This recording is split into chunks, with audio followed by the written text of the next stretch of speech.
शेतकरी बांधवांनो, तुमच्यासाठी एक आनंदाची बातमी.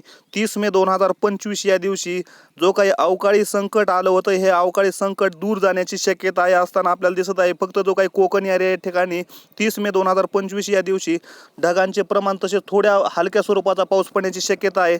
तर तुम्ही पाहू शकता दुपारनंतर काय परिस्थिती राहणार आहे. जो काही मध्य महाराष्ट्र आहे या ठिकाणी मध्य महाराष्ट्रामध्ये ढगाळ वातावरण राहणार आहे. तर जो काही विदर्भ एरिया आहे या ठिकाणी थोड्या प्रमाणात पाऊस हलक्या स्वरूपाचा पडू शकतो.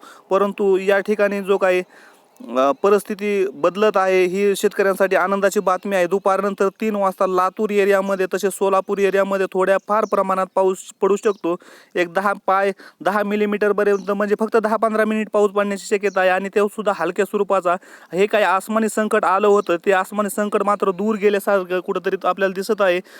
दुपारनंतर 30 मे 2025 या दिवशी दुपारनंतर बीड, सोलापूर, लातूर या 3 जिल्ह्यांमध्ये, नांदेड तसेच जो काही यवतमाळचा पुसद एरिया आहे या ठिकाणी सुद्धा मोठ्या प्रमाणात म्हणजेच एक हलक्या स्वरूपाचा म्हणजेच 10 मिलीमीटरपर्यंत पाऊस पडण्याची शक्यता आहे. 10-15 मिनिटं येणार आणि निघून जाणार अशा स्वरूपाचा आपल्याला पाऊस पडण्याची शक्यता दुपारून 5 वाजता दिसू शकते. तर शेतकऱ्यांसाठी आनंदाची बातमी आहे. जो काही पेरणीसाठी जे काही शेती आपल्याला तयार करायची आहे यासाठी आपल्याला हा कालावधी उपलब्ध होत आहे आणि सर्व शेतकऱ्यांनी झपाट्याने कामाला लागावे ही माझी शेतकरी मित्र म्हणून आपल्याला विनंती आहे. आणि तुम्ही जर शेतकरी असाल तर या चॅनलला सबस्क्राईब करा. तुम्हाला मी रोज असा 5 दिवसानंतरचा अंदाज आजच देत असतो. त्यासाठी तुम्हाला खूप मोठा फायदा होणार आहे. मला सपोर्ट करा आणि आपल्या चॅनलला आपल्या फॅमिलीमध्ये तुम्ही ॲड व्हा. धन्यवाद, धन्यवाद, धन्यवाद.